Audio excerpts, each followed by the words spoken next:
Joan, 1937, Kirkland Lake, Ontario. Let's go back. What do you remember when you were a little girl in Canada? I had a wonderful upbringing. This was a very small town, maybe 15,000 people, small, closely knit Jewish community. My mother and father were the pillars of the town. My mother was Sisterhood. My father was Brotherhood. We had a synagogue and a rabbi with a long, long beard, Rabbi Rabinovich. And we would go to synagogue after school every day. Wintertime, 52 below, and we walked. Tons of snow. Kirkland Lake is just below Hudson's Bay. It's 400 miles north of Toronto. It was a unique upbringing, and I lived there till I was almost 16. My father was an insurance agent with Sun Life. My mother had a store that she called the Joan Dress Shop. So I was famous in Kirkland Lake. And we had young Judea, we had parties in our homes. It was a really wholesome, wonderful way to be a kid. Now, your grandparents, do you remember them at all? My grandfather, on my mother's side, my mother's father lived with us.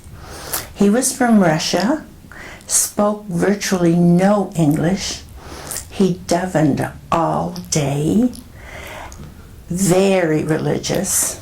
Friday would come and he would go out on the street and ask my friends to come in to turn the light switches on and off. And we were kosher. That's interesting. Food had to come from Toronto, 400 miles away, by train, packed in dry ice.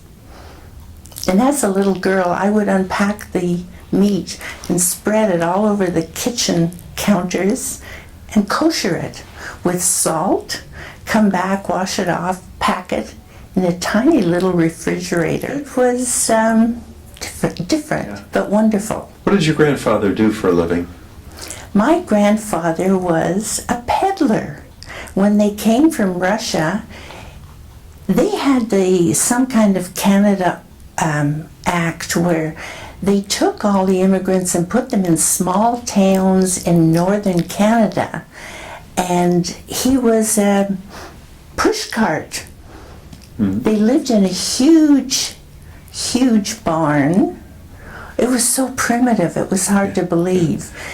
And then they eventually moved to the little towns out of these farmhouses. He was very religious. Now, do you remember your grandmother at all? No, she wasn't living when I was born. My father's parents lived in Toronto, and I went down there, I think for the first time when I was 9 years old, and I knew my grandmother. She lived in a tall, thin house, and 4 of her children lived with her as adults. And I visited with them. I didn't really know that family, though. Yeah. Do you know what your grandfather did on that side of the family? Yes, he was a tailor in London, England. And they moved to Toronto, I don't know exactly when. I didn't know him. He had passed away also. So one set of grandparents started in London, and your other set in Russia? That's correct. And they both wound up in Canada? Correct. Did you ever hear why was it your mom's folks that went to Kirkland? Yes. Did you ever find out from them why Kirkland? I don't know the details of that. My father, this is interesting, lived in Toronto, and as a young man he worked for the CNR, Canadian National Railway, in Toronto, and they shipped him up to Kapuskasing, Ontario, small little town, and he was the agent for the CNR up in Kapuskasing. Mm-hmm. My mother lived there with her parents in Kapuskasing, and they met. That's where they met. Yeah. That's where they met.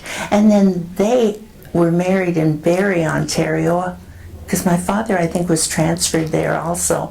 Then they eventually moved to Kirkland Lake. It was a gold mining town. Sir Harry Oakes found gold in the lake up there, and it was booming at the time they moved. Now, when you were a small child, World War II broke out. Mm-hmm. Did that, I know you're in Canada, but did that affect your family at all? Not at all. Not at all. We would hear the news. We were big moviegoers. For 5 cents, you can go to the theater all day. Mm-hmm. And of course, the international news would come on, and we would see the bombing and all. But it was another world to us. Yeah. We were truly insulated. Communications weren't what they are today. We had a radio. We would sit on the floor and look at the radio. And it was very different. None of my friends' parents went to war that I ever knew of. Yeah. The biggest threat in Kirkland Lake that I remember as a young girl, we had gold mines, multiple gold mines there, and they would have air blasts, which was like an earthquake. And that was a panic situation for us at school because many of my classmates' parents were in the mines. And that happened fairly regularly. We'd have some fatalities, but not often. Now, you said you guys moved when you were 16. Where did you go and how come? We moved from Kirkland Lake to Toronto, mainly for school. My brother was 2 years older than myself, and he was admitted to medical school in Toronto, and I was just behind him. My sister, who is 5 years older than I, was already in Toronto at University of Toronto. It was all for schooling. So my parents bought a home, I think it was 1952, in Toronto, and we were a family together again. Yeah. And I graduated high school in Toronto. Which high school? Bathurst Heights High School in Toronto. Walking distance. I never knew what a bus was. I walked everywhere. And I graduated from high school. In Canada, we had grade 13 in high school. And then I entered nursing school at Women's College Hospital in Toronto. And I moved into the residence. Those were the best 3 years of my life growing up. I had a wonderful time being a student nurse. Loved it. Did extremely well. And I was fortunate to be awarded all the scholarships after graduation. And one of the scholarships was to university for 1 year, and I went into public health nursing. Okay. A few years later. Okay, and then where did you meet Larry? I was head nurse on surgery at Mount Sinai Hospital in Detroit, Michigan. Okay, so you took a job in the United States. Correct. What year was that? That was 1961. And what did your family think about you leaving Canada for the United States?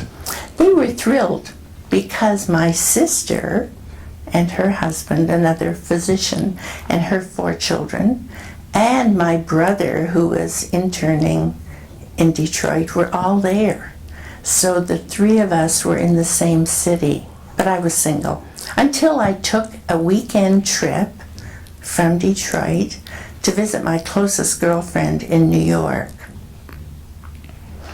My very good friend from growing up was a resident at Kings County Hospital in Brooklyn.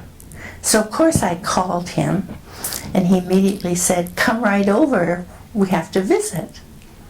And it's kind of a fun story, but I did. And his roommate was Larry Genender. And we were very attracted on the first visit. And the next day, I had been given tickets for 3 sets of Broadway shows by a patient who was like my father figure. He'd been in the hospital for 6 months, and we were buddies. So I phoned and invited Larry the next day to go to a Broadway play, Irma la Douce. And when I phoned him, he had the telephone book open looking for my number, literally. So he agreed to go to the theater, and we had our first date. We stayed up all night after the theater, talking about life and etc. And about 4:45 in the morning, he proposed marriage. Oh my gosh. And I accepted. That was 52 years ago. Now let me ask you a question. Okay. Let's just hypothetically say that your daughter went out on a date for the first time and called you and said, "Mom, I'm getting married." I would have died. Okay, I just wanted to check. So what did your mom and dad say? Oh, I phoned my mother from New York the day after I met Larry. But I had spoken to her 48 hours prior just to tell her I'd landed and I was safe. Remember, this was 1961. Right. When I called her and said, "Hi, Mom, it's me," she said, "What's wrong? What's wrong? I just spoke to you." I said, "I've turned the corner." She said, "Turn the corner? What corner?" I said, "Mom, since I was born, you told me one day I'm going to turn the corner and he's going to be standing there. Well, I just found him." And she, of course, recalled that. So I get on an airplane in New York and I fly back to Detroit. I've been away 3 days. And I'm a grown-up. I'm 24 years old. My sister is there. My brother-in-law's there.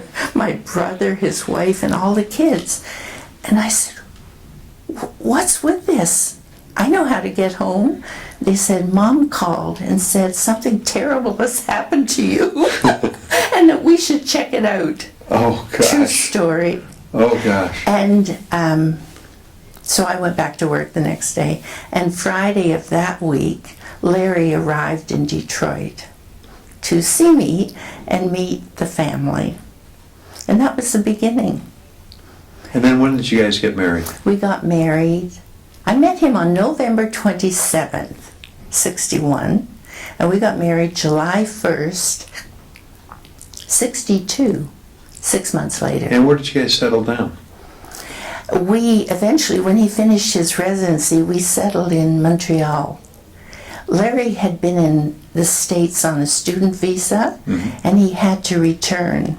His visa was up. So we returned to Canada,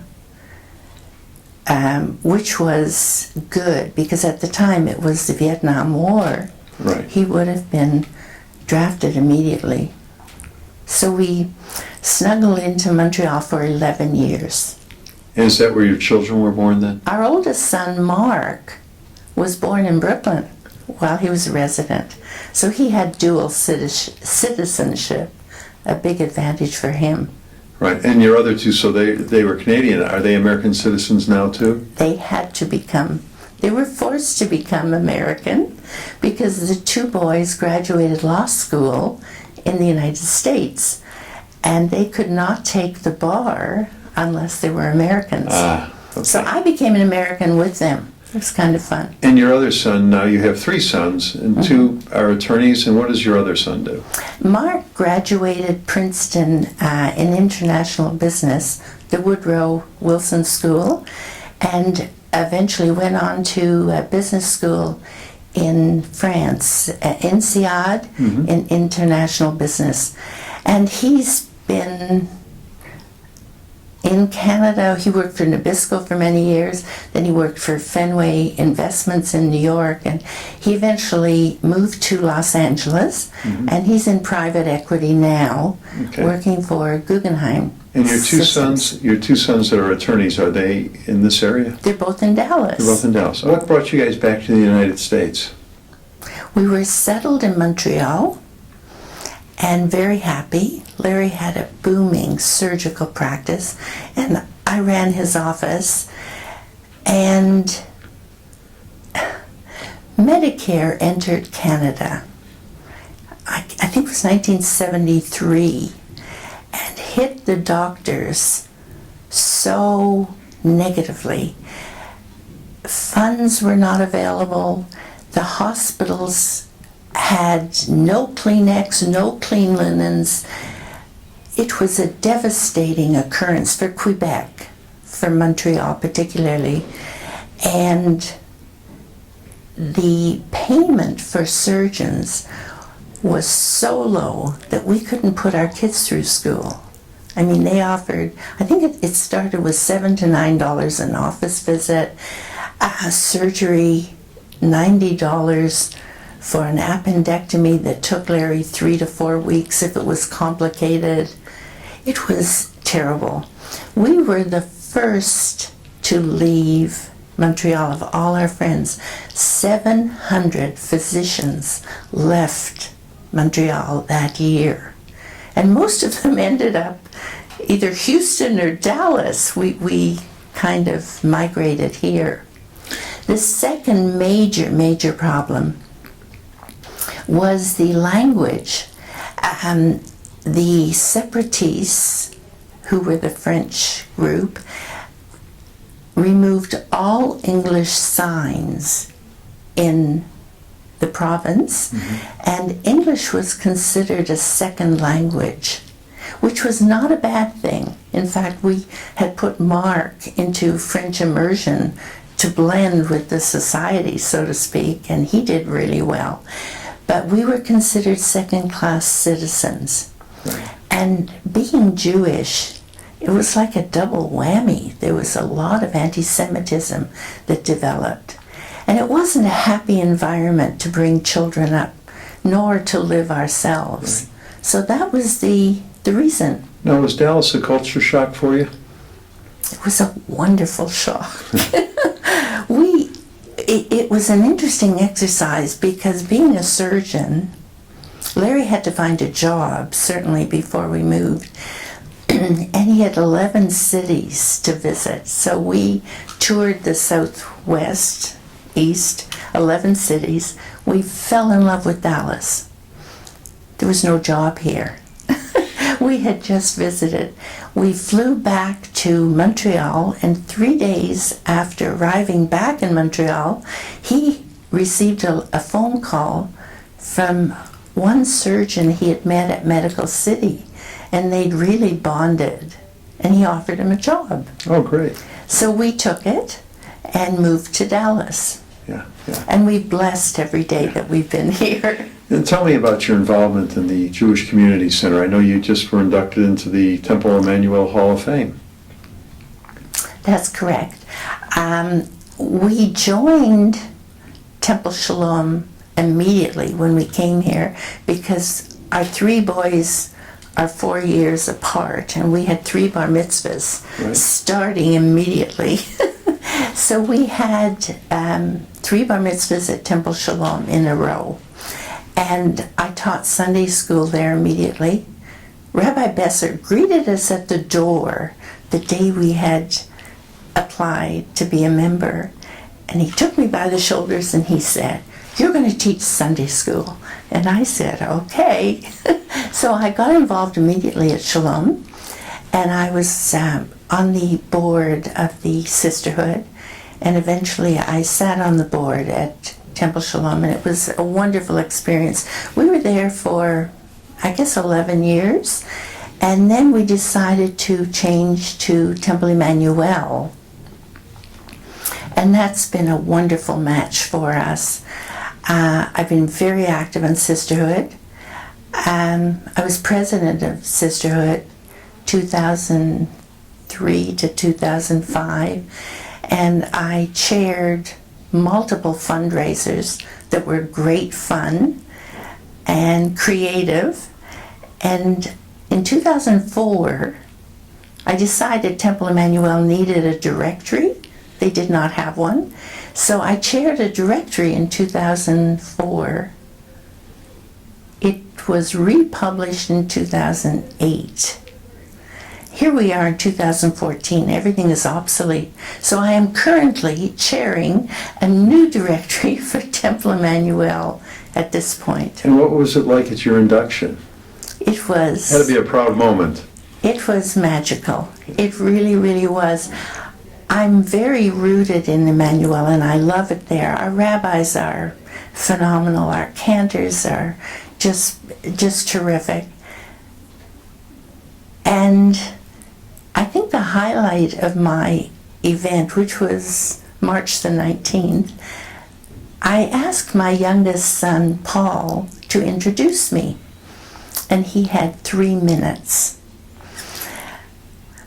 And I had my grandson there also. There were 3 generations. And Paul got up and spoke. And I had 49 of my friends there from my book clubs, from Mahjong, from just non-members of Emanu-El.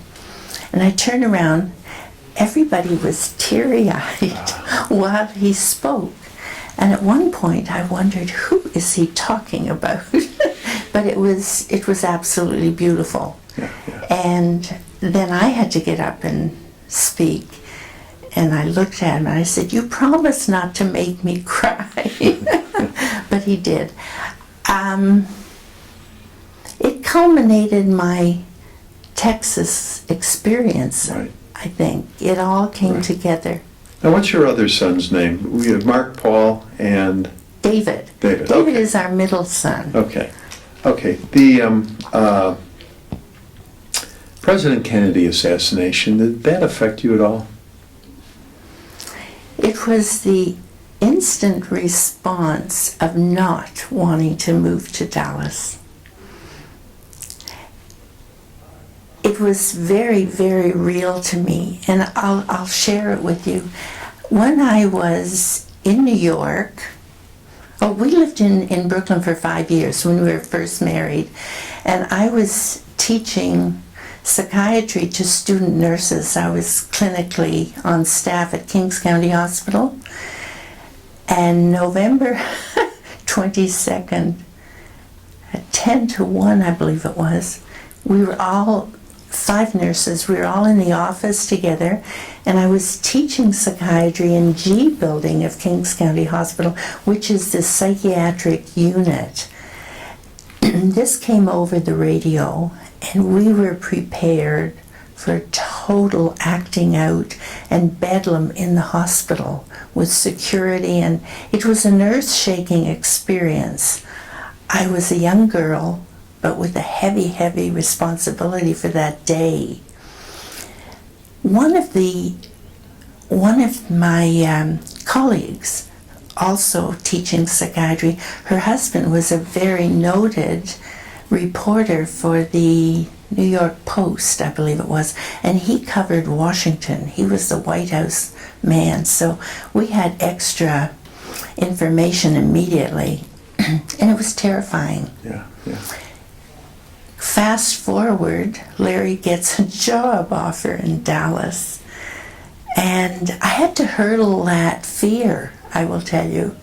But once we visited Dallas, we both loved it. Yeah. It was relatively small town at that time. Right. It's changed a little bit. Changed a great deal. Now, you and Larry have the 3 sons, 7 grandkids, and 1 more on the way. Congratulations. Correct. Thank you. What advice does Grandma have for the next generation? I want them all to remember from where they came. I want them all to have the values of family, because that's something that sustained me with every decision I ever made. My husband and my kids were primary and my first thought, and I want them to love life. I want them to be happy in their decisions and successful. You did a great job today. Thanks for doing this. My pleasure.